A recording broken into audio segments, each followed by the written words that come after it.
আমরা সকলেই মুহাম্মদের সাথে দরুদ ইব্রাহিম পাঠ করি। اللهم صل على محمد وعلى آل محمد كما صليت على إبراهيم وعلى آل إبراهيم إنك حميد مجيد.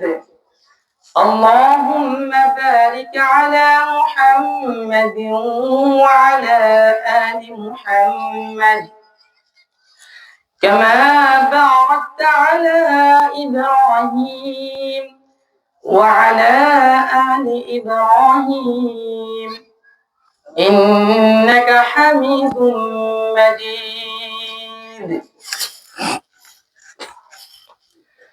سبحانك لا علم لنا إلا ما علمتنا إنك أنت العليم الحكيم. আমরা সকলে একটু জিকির করি। লা ইলাহা ইল্লাল্লাহ লা ইলাহা ইল্লাল্লাহ লা ইলাহা ইল্লাল্লাহ لا إله إلا الله إلا الله إلا الله إلا الله إلا الله لا إله إلا الله لا إله إلا الله নেই কোনো মাবুদ আল্লাহ ছাড়া নেই কোনো মাবুদ আল্লাহ ছাড়া লা ইলাহা ইল্লাল্লাহ লা ইলাহা ইল্লাল্লাহ জোরে লা ইলাহা ইল্লাল্লাহ লা ইলাহা ইল্লাল্লাহ লা ইলাহা ইল্লাল্লাহ মুহাম্মাদুর রাসূলুল্লাহ। সকলে পড়ি সাল্লাল্লাহু আলাইহি ওয়াসাল্লাম। আলহামদুলিল্লাহ, আল্লাহ পাক রব্বুল আলামিনের প্রতি লাখ কোটি শুকরিয়া যে মহান রব্বুল আলামিন আমাদেরকে অত্যন্ত সুন্দর মনোরম পরিবেশের মধ্যে জান্নাতের বাগানের মধ্যে বসে ৬শত মধ্যপাড়া বাইতুল ফালাহ কেন্দ্রীয় জামে মসজিদ ও মাঠের উন্নয়ন করতে আজকের এই মহতি জলছার মধ্যে আসার এবং বসার তৌফিক দান করেছেন। সেই জন্য আমরা আমাদের অন্তরস্থল থেকে কালিমাতে শুকর আদায় করি, সকলেই বলি আলহামদুলিল্লাহ। সম্মানিত হাজিরিন, আজকে এই মাহফিলের সম্মানিত সভাপতি জনাব আলহাজ ডক্টর মোহাম্মদ নাজিমউদ্দিন সাহেব, সহসভাপতিত্ব করবেন আলহাজ হযরত মাওলানা মুহাম্মদ হাবিবুল্লাহ আল মামুন বাদল সাহেব, সিনিয়র শিক্ষক হতেয়া ডিএস দাখিল মাদ্রাসা সখীপুর টাঙ্গাইল। আমাদের মাঝখানে উপস্থিত আছেন প্রধান অতিথিবৃন্দ, DS students 2006 foundation Hateya Sakhipur Tangail. আমাদের সম্মুখে উপস্থিত আছেন, আমাদের মধ্যে ইতিমধ্যেই উপস্থিত হয়েছেন আমাদের প্রধান আকর্ষণ, প্রধান বক্তা হযরত হাফেজ মাওলানা সাখাওয়াত হোসেন সাহেব দামাত বারাকাতুহু। আমার সম্মুখে বসে আছেন দিন প্রিয়, ইসলাম প্রিয় মুমিন মুসলমান ভাইরা, মুরব্বী বাবাজিরা, পর্দার আড়ালে মা ও বোনেরা, আপনাদের প্রতি আন্তরিক শুভেচ্ছা রেখে আমি আমার বয়ানের দিকে আগাবো ইনশাআল্লাহ। আল্লাহ পাক রব্বুল আলামিন আমাদেরকে দুনিয়াতে পাঠিয়েছেন। আল্লাহ পাক রব্বুল আলামিন বলেন যে বান্দা, আমি তোমাকে দুনিয়াতে পাঠিয়েছি আশরাফুল মাখলুকাত হিসেবে। এটা শুধু মুখে বলে নাই, আল্লাহ পাক রব্বুল আলামিন পবিত্র কোরআনে কারিমের মধ্যে ঘোষণা করে দিয়েছেন, ওয়ালাকাদ কাররামনা বানি আদম, আমি আদম জাতিকে সবচেয়ে সম্মানিত উৎকৃষ্ট করে দুনিয়ার মধ্যে সৃষ্টি করেছি। সকলে বলি সুবহানাল্লাহ। আর দুনিয়ার মধ্যে আমরা যা কিছু দেখি আর না দেখি, আসমানের নিচ থেকে জমিন পর্যন্ত, এর মধ্যে আমরা যা কিছু দেখি আর না দেখি, সমস্ত কিছুই আল্লাহ পাক রব্বুল আলামিন আদম সন্তানের খিদমত করার জন্য বানিয়েছেন। সকলে বলি সুবহানাল্লাহ। আল্লাহ পাক রব্বুল আলামিন দুনিয়াতে অনেক ধরনের জীবজন্তু প্রাণীকে সৃষ্টি করেছেন, ঠিক না ভাই? ঠিক। তো সমস্ত কিছুকেই একমাত্র মাখলুক আদম সন্তানের খিদমত করার জন্য বানাইলেন আল্লাহ পাক রব্বুল আলামিন। কেন? কারণ আল্লাহ পাক রব্বুল আলামিন আদম সন্তানকে উত্তম ভাবে সৃষ্টি করেছেন। ওয়ালাকাদ কাররামনা বানি আদম, সম্মানিত করে সৃষ্টি করেছেন। এই জন্য সকলে বলি সুবহানাল্লাহ। দেখেন, সাপ বিচ্ছুকে আল্লাহ পাক রব্বুল আলামিন দুনিয়াতে সৃষ্টি করেছেন। এগুলাও আমাদেরকে কি করে? উপকার করে। কিভাবে উপকার করে? আল্লাহ পাক রব্বুল আলামিনের এক বুজুর্গ, এক বান্দা, তিনি নদীর পাড় দিয়ে হাঁটতেছিলেন। নদীর পাড় দিয়ে কি করতেছিলেন? হাঁটছিলেন। তো হাঁটতে হাঁটতে দেখে এক বড় ধরনের একটা বিচ্ছু সে নদীর মধ্যে যাচ্ছে, নদীর পাড়ে গিয়েছে। যাওয়ার পরে আল্লাহর ওলি সেই বিচ্ছুটাকে ফলো করতেছেন, দেখতেছেন যে এই বিচ্ছুটা কি করে। তো বিচ্ছুটা যখন নদীর পাড়ে গিয়ে পৌঁছাইছেন, নদীর পাড়ে যাওয়ার পরে নদীর মধ্যে অনেকগুলি কচুরি পানা ছিল। তো এই কচুরি পানাগুলাও নদীর তীরে আসছেন। বিচ্ছুটা লাফ দিয়ে সেই কচুরি পানার মধ্যে উঠে পড়েছে। আর একটা ঢেউ এসে এই কচুরি পানাটাকে নদীর মাঝখানে নিয়ে গেছে। এখন আল্লাহর ওলি দেখতেছেন ধীরে ধীরে এই কচুরি পানাটা নদীর ওপার চলে যাচ্ছে ঢেউ ঢেউ।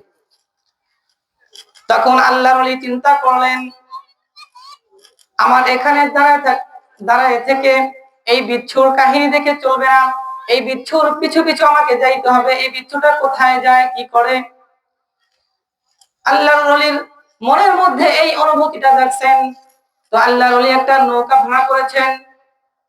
নৌকা ভাড়া করে আল্লাহর ওলি সেই বিচ্ছুর পিছু পিছু যাচ্ছেন আর চিন্তা করতেছেন, আহারে আল্লাহ পাক রব্বুল আলামিন, আমি বান্দা যেন নদী পার হতে পারি, এই জন্য আল্লাহ পাক রব্বুল আলামিন আমার জন্য নৌকা বানাইছেন। আর এই বিচ্ছুটা যদি নদী পার হওয়ার জন্য আমার নৌকায় উঠতো, তাহলে আমি এই বিচ্ছুটাকে মেরে ফেলতাম। কিন্তু আল্লাহ পাক রব্বুল আলামিন এই বিচ্ছুটাকে নদী পার করার জন্য আমার নৌকা ওঠার দরকার নাই। আল্লাহ পাক রব্বুল আলামিন কচুরি পানাটাকে অযথা বানান নাই, এই বিচ্ছুর নৌকা হিসাবে আল্লাহ পাক রব্বুল আলামিন কচুরি পানাটাকে বানাইছেন। সকলে বলি সুবহানাল্লাহ। তাহলে নদীর একটা কচুরি পানাও, সেটাও কি আল্লাহ পাক রব্বুল আলামিন অযথা বানান নাই, সৃষ্টি করেন নাই। ওটা বিচ্ছুর নৌকা হিসাবে আল্লাহ পাক রব্বুল আলামিন বানিয়েছেন। তো আল্লাহ এটা দেখতেছেন আর তার মনের মধ্যে ঈমানি চেতনা বাড়তেছে। আল্লাহ পাক রব্বুল আলামিন বলেন যে, বান্দা, তোমরা আমার সৃষ্টি নিয়ে, খালেকের মাখলুক নিয়ে তোমরা গবেষণা করো, তোমরা চিন্তা করো, লাভ কি হবে? তোমাদের ঈমান বৃদ্ধি পাবে, তোমাদের ঈমানের মধ্যে জজবা সৃষ্টি হবে, তোমরা আল্লাহ পাক রব্বুল আলামিনকে চিনতে পারবা। সকলে বলি সুবহানাল্লাহ। তো এখন আমাদের বর্তমান জামানায় দেখা যায় কিছু নামদারি ডিগ্রিওয়ালা, এরা মাখলুক নিয়ে চিন্তা করার দূরের কথা, আল্লাহ পাক রব্বুল আলামিনকে নিয়ে চিন্তা করতে যায়। শেষমেশ দেখা যায় এরা নাস্তিক হয়ে যায়, ঠিক না বেঠি? কিন্তু আল্লাহ পাক রব্বুল আলামিন বলেছেন, তোমরা আমার সৃষ্টি নিয়ে চিন্তা করো। তোমরা আমি উট বানিয়েছি মরুভূমির মধ্যে, তার কোনো পানি লাগে না, সে মরুভূমির মধ্যে চলতেছে চলতেছে। আমি আসমানটা বানাইলাম, আসমানের কোনো খুঁটি লাগে না, এই আসমানটা তোমার মাথার উপরে দাঁড়ায় আছে। আমি জমিনের মধ্যে এই যে উঁচু উঁচু পাহাড় বানাইলাম, তোমরা এটা দিকে খেয়াল করো।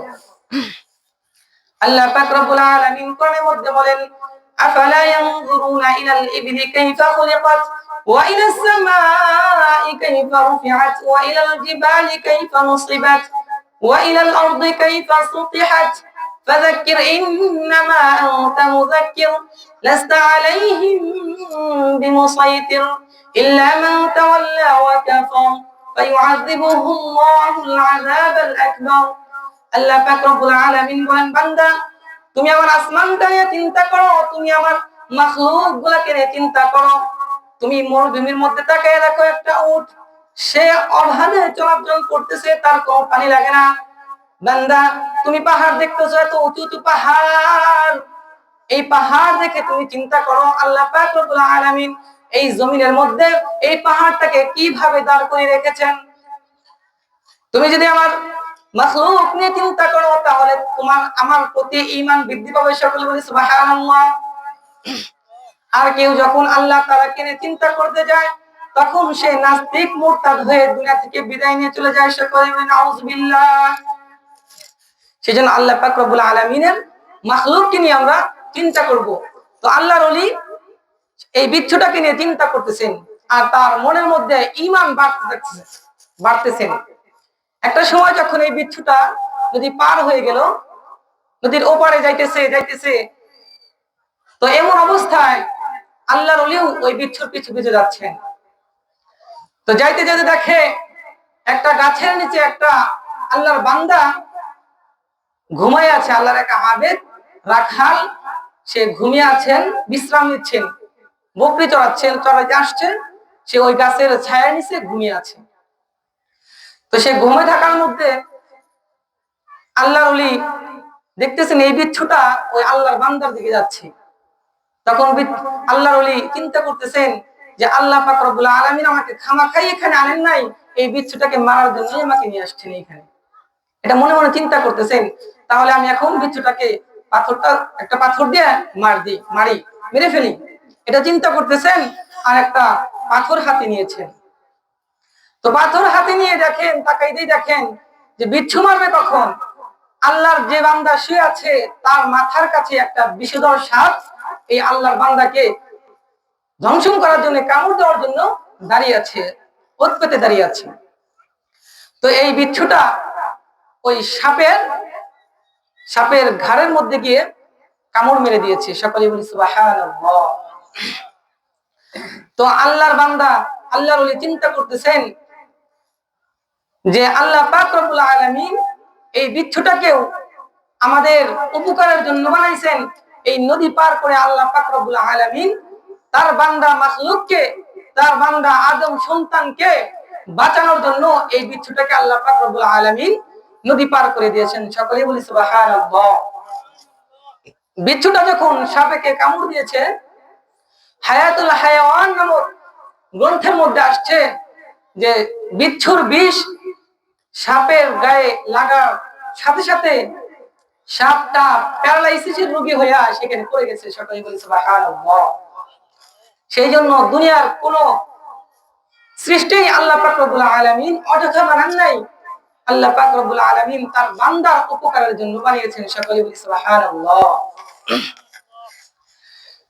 তো আল্লাহ পাক রব্বুল আলামিন এইভাবে আমাদেরকে বুঝাইতেছেন, বলতেছেন যে বান্দা তোমরা আমার সৃষ্টিকে নিয়ে কি করো, গবেষণা করো, চিন্তা করো।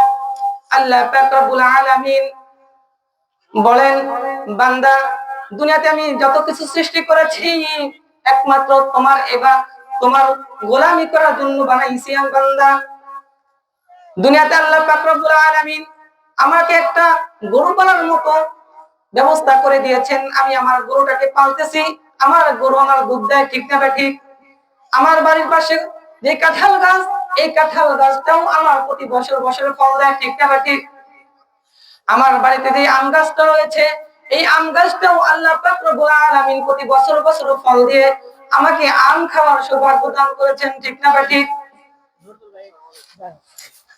আল্লাহ পাক রব্বুল আলামিন বলেন যে বান্দা দুনিয়ার মধ্যে সমস্ত কিছু আমি তোমার গোলামি করার জন্য বানাইলাম বান্দা, আর তুমি বান্দা একমাত্র আমি আল্লাহ পাক রব্বুল আলামিনের গোলামি করবা। সকলে বলি সুবহানাল্লাহ।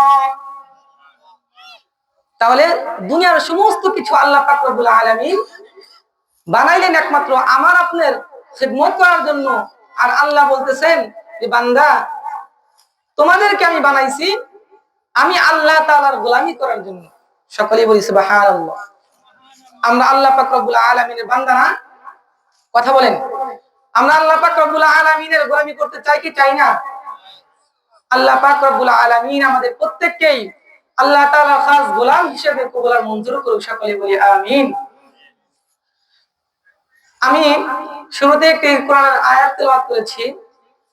আল্লাহ তাআলা যদি তৌফিক দান করেন এই আয়াতকে সামনে রেখে আপনাদের সামনে আপনাদের খেদমতে দুই চারটি কথা রাখবো ইনশাআল্লাহ। সকলে বলি ইনশাআল্লাহ। আল্লাহ পাক রব্বুল আলামিন বলেন ইন্নাল্লাহা ইয়া'মুরু বিল আদলি ওয়াল ইহসান ওয়া ইতা'i যিল কুরবা। আল্লাহ পাক রব্বুল আলামিন এই আয়াতের মধ্যে বলতেছেন বান্দা আমি তোমাদেরকে তিনটা আদেশ করলাম, তিনটা বিষয় তোমাদেরকে আমি আদেশ করতেছি বান্দা। ওয়া ইয়ানহা আনিল ফাহশাই ওয়াল মুনকারি ওয়াল বাগয়। আর তিনটা তোমাদেরকে নিষেধ করতেছি। তোমরা যদি এই তিনটা আদেশ আর এই তিনটা নিষেধ যদি তোমরা মানতে পারো, ইয়াইযুকুম লাআল্লাকুম তাযাক্কারুন। আল্লাহ পাক রব্বুল আলামিন আমাদেরকে নসিহত করতেছেন যদি তোমরা এই 6টা আদেশ আমি আল্লাহ পাক রব্বুল আলামিনের মানতে পারো তাহলে তোমরা দুনিয়ার মধ্যে জান্নাতি মানুষ হিসাবে পরিণত হয়ে যাবে। সকলে বলি সুবহানাল্লাহ। যে আয়াতটা তেলাওয়াত করেছি এই আয়াতটা বড় বরকতময় আয়াত। একটা কথা শুনে রাখেন, দুনিয়াতে তো আমরা অনেকেই শুনেছি যে কোরআন শরীফ কোরআনের তেলাওয়াত শুনে অনেক ইহুদি খ্রিস্টান অন্যান্য ধর্মীরা মুসলমান হয়েছে, ঠিক না ঠিক? তার মধ্যে সবচেয়ে বেশি মুসলমান হয়েছে এই আয়াত শুনে। সকলে বলি সুবহানাল্লাহ। এত বরকতময় আয়াত। আল্লাহ পাক রব্বুল আলামিন এই আয়াতের মধ্যে তিনটা আদেশ আর তিনটা নিষেধের কথা আমাদেরকে বলেছেন। তো এই তিনটা আদেশ আর তিনটা নিষেধ যার মধ্যে থাকবে, যে ব্যক্তির মধ্যে থাকবে, সেই ব্যক্তি দুনিয়ার মধ্যে বড় জান্নাতওয়ালা ব্যক্তি হয়ে যাবে। সকলে বলি সুবহানাল্লাহ। এই তিনটা আদেশ আর এই তিনটা নিষেধ যার যেই মহল্লার মধ্যে থাকবে সেই মহল্লাটা বরকতময় মহল্লা হয়ে যাবে। সকলে বলি সুবহানাল্লাহ। এই তিনটা আদেশ আর এই তিনটা নিষেধ যেই জেলা, যেই থানা বা যেই শহরের মধ্যে থাকবে, যে দেশের মধ্যে থাকবে, সেই দেশের মানুষগুলাও বরকতময় মানুষে পরিণত হয়ে যাবে। সকলে বলি সুবহানাল্লাহ। সাহাবায়ে কেরাম রাদিয়াল্লাহু তাআলা আনহুমের মধ্যে এই তিনটা আদেশ আর এই তিনটা নিষেধ ছিল, যার কারণে কোন বাতিল শক্তি তাদের বিরুদ্ধে কথা বলতে পারে নাই, কোন শক্তি তাদেরকে পরাভূত করতে পারে নাই। কিন্তু আজকে আমরা যখন এই তিনটা আদেশ আর এই তিনটা নিষেধ যখন আমরা ছেড়ে দিয়েছি, তখন আমাদের প্রতি আমাদের যে হাজার হাজার বছর রাজত্ব ছিল এই রাজত্বগুলো আমরা হারিয়ে ফেলেছি, ঠিক না বেঠি? এখন আমরা হয়েছি ঘুষ বিলিয়ারের গোলাম হয়ে গেছি। আমাদের আর কোনো দাম নাই, আমাদের কেউ দাম দিতে চায় না। মুসলমান যেখানে যাচ্ছে সেখানেই অপমান আর অপদস্থ, ঠিক না বেঠি? এটা কি আমাদের হাতের কামাই নয়? এটা অবশ্যই আমাদের হাতের কামাই।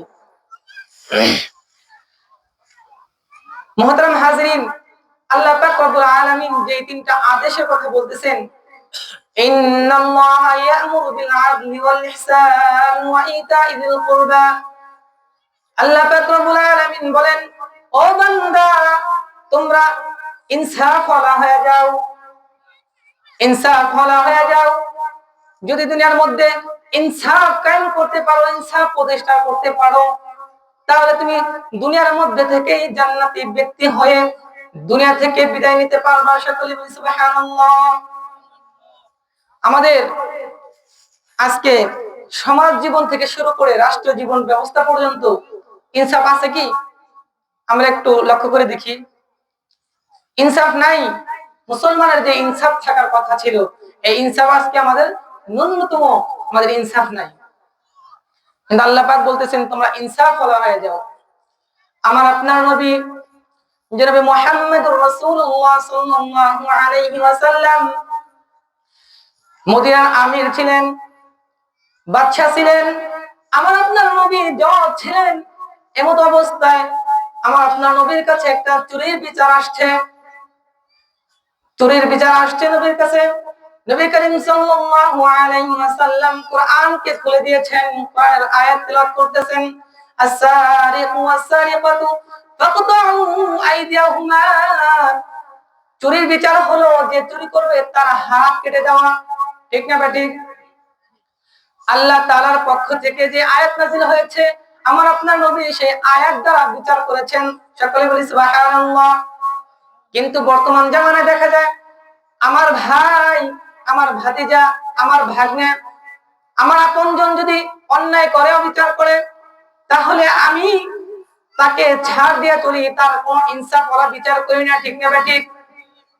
কিন্তু আল্লাহ পাক রব্বুল আলামিন কোরআনের মধ্যে বলেছেন, ও দুনিয়ার ঈমানদার বান্দা, ইনসাফ ওয়ালা হয়ে যাও। আল্লাহ রাসূল সাল্লাল্লাহু আলাইহি সাল্লামের কাছে চুরির বিচার আসছে। আল্লাহ রাসূল সাল্লাল্লাহু আলাইহি ওয়াসাল্লাম কোরআনের আয়াত খুলে দিয়েছেন, আস-সারিকু ওয়াস-সারিকাতু ফাকতাউ আইদিয়াহুমা জাযাআন বিমা কাসাবা নাকালাম মিনাল্লাহ। যদি কেউ চুরি করে তাহলে তার হাত কেটে দাও।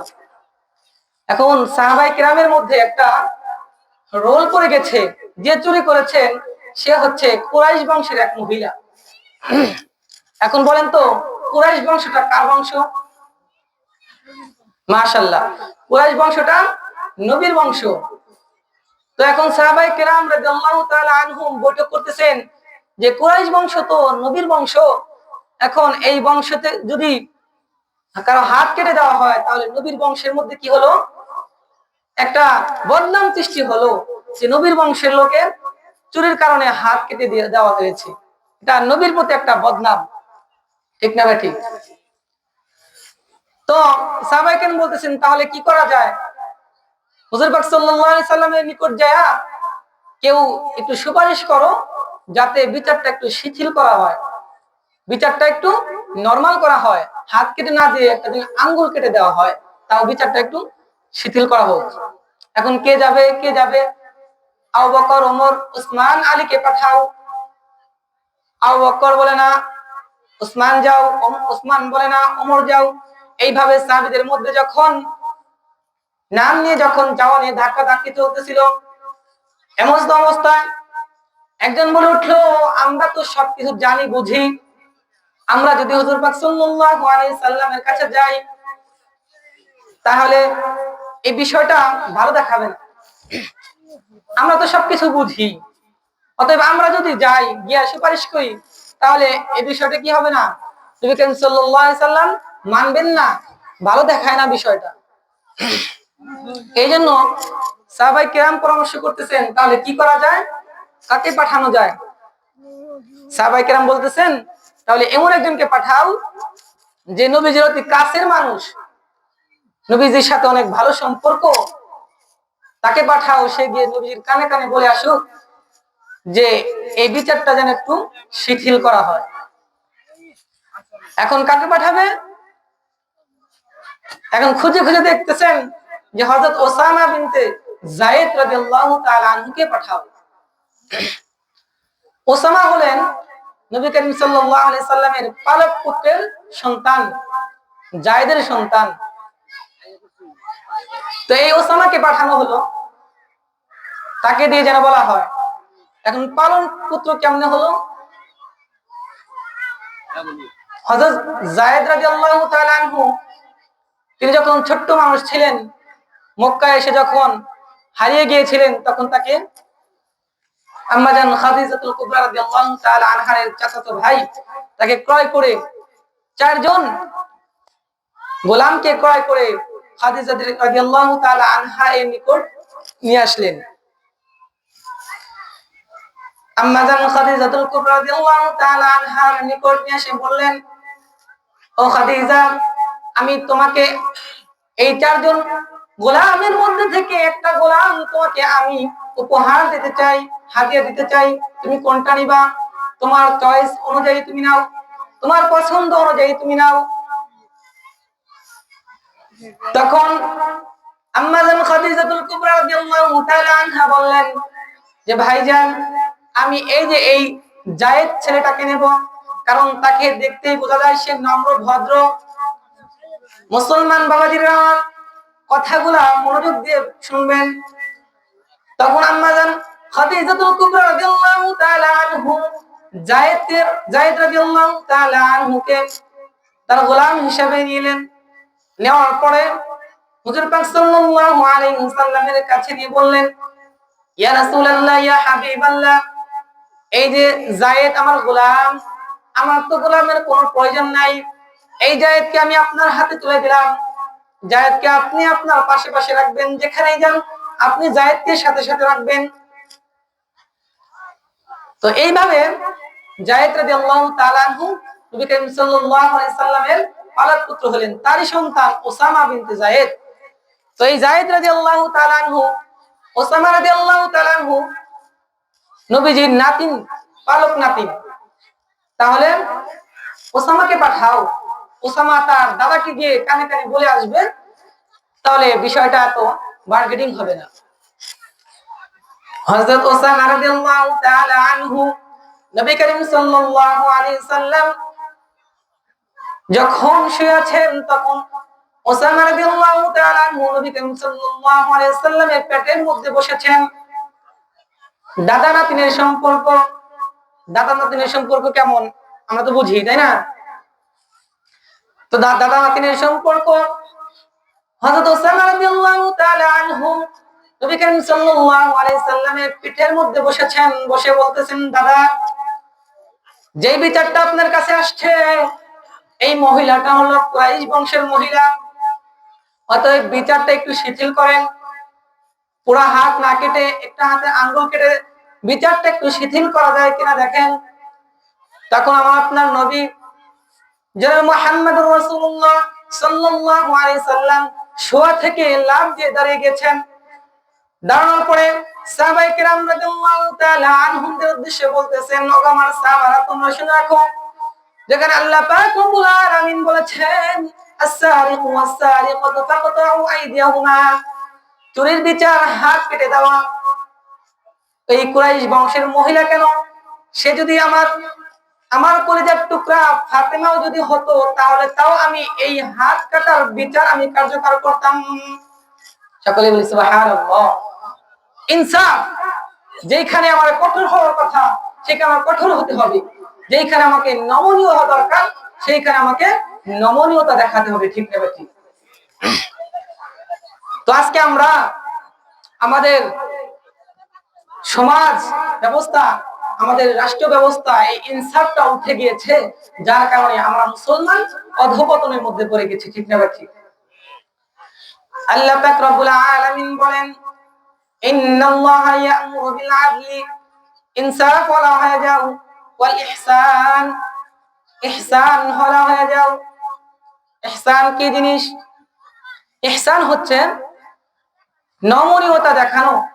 আমার গৌরব করার সামর্থ্য আছে, আমার গরিবের উপরে জুলুম করার সামর্থ্য আছে, কিন্তু আমি জুলুম করি না, আমি ইহসান করি, আমি মানুষের সাথে ভালো ব্যবহার করি। ধনীকে ধনী, গরিবকে গরিব মনে না করে তাদের সাথে আমি তাল মিলিয়ে চলি, স্বাভাবিক গতিতে চলি, এটাকে বলা হয় ইহসান। কিন্তু বর্তমান জামানায় দেখা যায় আমরা একই দোকানে চা খাই, অথচ একজন ঢোকে আর একজন বের হয়, ঠিক না ঠিক? আছে না নাই? আমার পাশের বাড়ি, আমার ভাই, আমার মুসলমান ভাই, পাশের বাড়ি, অথচ আমি তাকে দেখতে পাই না। মনে মনে বলি, সে মারা যায় না কেন, তার মৃত্যু হয় না কেন? আমরা অনেক কথা বলে থাকি, কিন্তু আল্লাহ পাক রব্বুল আলামিন বলতেছেন যে ইহসান ওয়ালা হয়ে যাও, মানুষকে সম্মান করতে শেখো, মানুষকে দাম দিতে শেখো। যখন কোনো মানুষকে দাম দেয়, তখন তার সম্মানটাও বেড়ে যায়, ঠিক না ঠিক?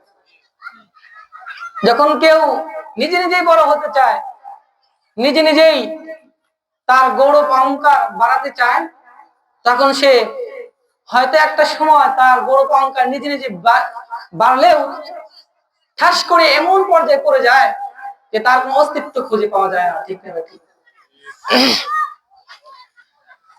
তো আল্লাহ পাক রব্বুল আলামিন সেই জন্য কোরআনের মধ্যে বলতেছেন যে তোমরা ইনসাফ ওয়ালা হয়ে যাও, ইহসান ওয়ালা হয়ে যাও। তারপর আল্লাহ পাক রব্বুল আলামিন বলেন ইন্নাল্লাহা ইয়া'মুরু বিল আদলি ওয়াল ইহসান ওয়া ইতা'i যিল কুরবা। আত্মীয়তার বন্ধন তোমরা বজায় রাখো, আত্মীয় স্বজনের খোঁজ খবর নাও। আত্মীয়রা কে কোথায় কোন অবস্থার মধ্যে আছে তাদের খোঁজ খবর নাও, তাদেরকে বাড়িতে দাওয়াত করো, তাদের সাথে সুসম্পর্ক রাখো। কিন্তু বর্তমান জামানায় দেখা যাচ্ছে যদি আমার কোন বোন বা আমার কোন ভাই ফাঁকে থেকে দূরে থাকে, বাসায় থাকে, বাড়িতে আসছে, তাদের সামনে এক প্লেট ভাত দিতে হবে বা এক বেলা খাবার দিতে হবে, এই জন্য আমি তাদেরকে দেখে মুখ কালা করি, ঠিক না ঠিক? এরকম অনেক আছে, আপনাদের এখানে না থাকলেও আমাদের সিরাজগঞ্জে আছে অনেক, যে আত্মীয়তার বন্ধন যত দূরে থাকে, আত্মীয় স্বজন দূরে থাকে, ততই কি ভালো মঙ্গল। কিন্তু আল্লাহ পাক রব্বুল আলামিন বলেন আত্মীয়তার বন্ধন তোমরা বজায় রাখো, তাদের সাথে কি করো, ভালো সম্পর্ক করো, সম্পর্ককে আরো গাঢ় করো। কিন্তু আমরা চাই যত তাড়াতাড়ি আত্মীয়তার বন্ধন ছিন্ন হয়ে যায় তত ভালো। কিন্তু আল্লাহ পাক রব্বুল আলামিন এর মধ্যে কি রাখছেন, বরকত রাখছেন। সকলে বলি সুবহানাল্লাহ। মুসলমান বন্ধুগণ আমার, আল্লাহ পাক রব্বুল আলামিন বলেন ইন্নাল্লাহা ইয়া'মুরু বিল আদলি ওয়াল ইহসান ওয়া ইতা'i যিল কুরবা ওয়া ইয়ানহা 'আনিল ফাহশা'i ওয়াল মুনকারি ওয়াল বাগই ইয়া'iযুকুম লা'আল্লাকুম তাযাক্কারুন। তিনটা আদেশ এবং তিনটা নিষেধ যদি কোন বান্দা দুনিয়ার মধ্যে থেকে মেনে যেতে পারে, তাহলে আল্লাহ পাক রব্বুল আলামিন দুনিয়ার মধ্যে থেকেই তাকে জান্নাতের সুসংবাদ দিয়েছেন। সকলে বলি সুবহানাল্লাহ। বলতেছিলাম ইহসান ওয়ালা হয়ে যাওয়ার কথা। আমি একটা ঘটনা বলবো, এই ঘটনাটা বলেই আমার বয়ান শেষ করব ইনশাআল্লাহ। আল্লাহ পাক রব্বুল আলামিন তার পয়গম্বর জনাব মুহাম্মদুর রাসূলুল্লাহ সাল্লাল্লাহু আলাইহি ওয়াসাল্লামের সাহাবী হযরত ওমর ফারুক রাদিয়াল্লাহু তাআলা আনহুর জামানার এক ঘটনা। মদিনা থেকে প্রায় 350 মাইল দূরে অবস্থিত একটি যুবক, সে সফর করতে করতে মদিনার মধ্যে চলে আসছে। দেখেন, আমরা আমাদের ভাই ভাইয়ের সাথে সম্পর্ক টিকে রাখতে চাই না, ভাই ভাইয়ের খোঁজ খবর নেই না। আমার ভাই যদি একটু ভালো চলে তাহলে আমি কি করি না, তার সেটা দেখতে পারি না। আমার ভাই একটু যদি বড়লোক হতে যায়, আমি তাকে কিভাবে সে নিচে নামবে এটা নিয়ে ব্যস্ত থাকি। কিন্তু সাহাবায়ে কিরাম রাদিয়াল্লাহু তাআলা আনহুম তাদের জীবনে খুলে দেখলে তারা না খেয়ে তার অপর মুসলমান ভাই, নিজের ভাই নয়, অপর মুসলমান ভাইকে যদি খাওয়াইতে পারতো তাহলে তারা এটাকে আত্মতৃপ্তি মনে করতো, তারা এটাকে কি করতো, গৌরবের বিষয় মনে করতো। তো আল্লাহর এক বান্দা সফর করতে করতে মদিনাতুল মুনাওয়ারায়, এই শহরের মধ্যে সে পৌঁছাইছেন। অনেক দূর রাস্তা অতিক্রম করেছেন, এই জন্য ক্লান্ত হয়ে গেছে। সে একটা খেজুর বাগান খুঁজতেছেন, খেজুর বাগানের ছায়ার নিচে সে একটু বিশ্রাম নেবেন। আল্লাহর বান্দা দেখতে পাচ্ছেন সামনে একটা খেজুর গাছের বাগান রয়েছে, সেইখানে গিয়ে তার উটটা একটা গাছের লগে বেঁধেছেন, বাঁধার পরে সে একটু বিশ্রাম নিয়েছে, ঘুমিয়ে গিয়েছে।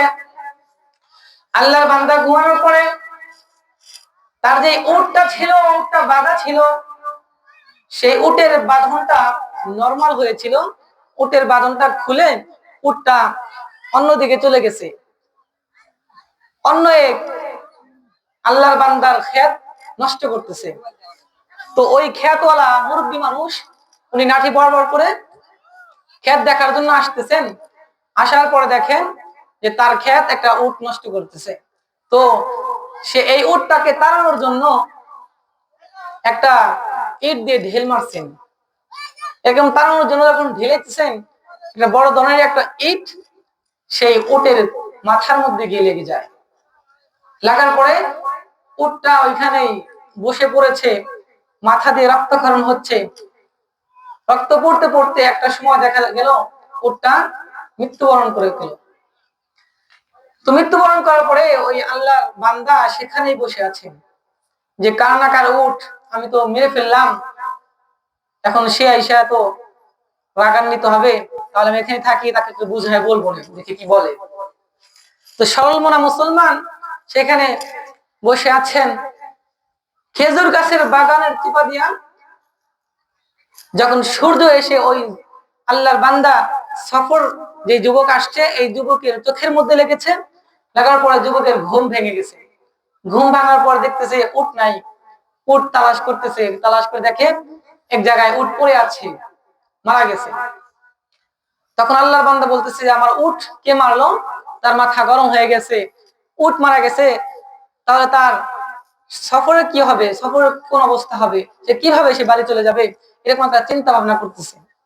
আর পেটে ক্ষুধা, রাগান্বিত হয়ে সে যে উট মারছে তার তালাশ করতেছে। তো আল্লাহর বান্দা ওখানেই ছিল, বলতেছে বাবা আমি তো উটটাকে এরকম মেরে ফেলেছি। তখন আল্লাহর বান্দার অনেক রাগ হয়েছে, এই নওজোয়ান যুবকের অনেক রাগ হওয়ার পরে সে তার রাগটা সামলাইতে না পাইরা ওই সরল মনা মুসলমানকে পিটায়া মেরে ফেলছে একটা সময়। তো মুসলমান সেই যুবকটা সেও না পালায় সেখানেই দাঁড়িয়ে আছে, হায় হায় আমি এটা কি করলাম, রাগের মাথায় আমি এটা কি করলাম। মুসলমান গুনাহ করবে, মুসলমান কি করবে, গুনাহ করবে, এটা স্বাভাবিক, কিন্তু অনুশোচনা হওয়া চাই। কিন্তু কি হওয়া চাই? অনুশোচনা হওয়া চাই। যার মধ্যে অনুশোচনা থাকবে, অনুশোচনা আসবে, সেই হচ্ছে প্রকৃত মুসলমান। সকলে বলি সুবহানাল্লাহ। তো নওজোয়ান যুবক সেইখানে দাঁড়ায় আছেন।